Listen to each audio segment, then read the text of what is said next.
यांच्याकडून. भाऊ, आज जिजाऊ जन्मोत्सव मोठ्या उत्साहात साजरा केला जाता का? आज राष्ट्रमाता राजमाता जिजाऊ माँसाहेबांचा 428वा जन्मदिवस लाखोच्या संख्येनं संपूर्ण देशभरातून जिजाऊ प्रेमी माननीय छत्रपती शिवाजी महाराज प्रेमी मंडळी या ठिकाणी मोठ्या उत्साहामध्ये येते. विशेष करून महिला वर्गांचा सुद्धा मोठ्या प्रमाणे या ठिकाणी सहभाग असतो आणि खऱ्या अर्थानं हे आपल्या सिंदखेड राज्याचं बुलढाणा जिल्ह्याचं, ज्याला आपण मातृतीर्थ जिल्हा जिजामातेच्या नावानं ओळखतो, त्याचं हे वैभव आहे. आज 12 जानेवारीला हा जन्मोत्सव साजरा करत असताना आपण पाहत असाल की प्रचंड उत्साह या ठिकाणी पुरुषांमध्ये, महिलांमध्ये, तरुणांमध्ये, तरुणीमध्ये ओसांडून वाहताना आपण या ठिकाणी पाहतो. निश्चित जिजामातेचं आज दर्शनं घेतल्यानंतर एक नवी प्रेरणा लोक या ठिकाणाहून घेऊन जातात आणि आचरणात आणायचा प्रयत्न करतात.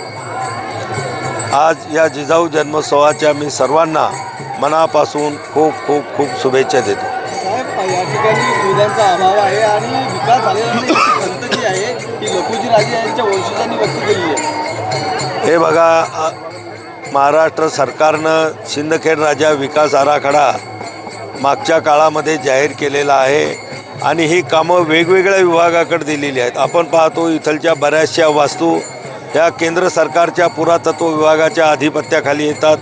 काही वस्तू राज्य सरकारच्या पुरातत्व विभागाच्या अधिपत्याखाली येतात. काही सार्वजनिक बांधकाम असेल, काही नगरपालिका सिंदखेड राजाच्या अंतर्गत कामं केली जातात आणि आज आपण या ठिकाणी दरवर्षी आपण या ठिकाणी येतो. दरवर्षी कुठलं ना कुठलं नवीन कामं या पूर्ण झालेलं आपण या ठिकाणी पाहतो.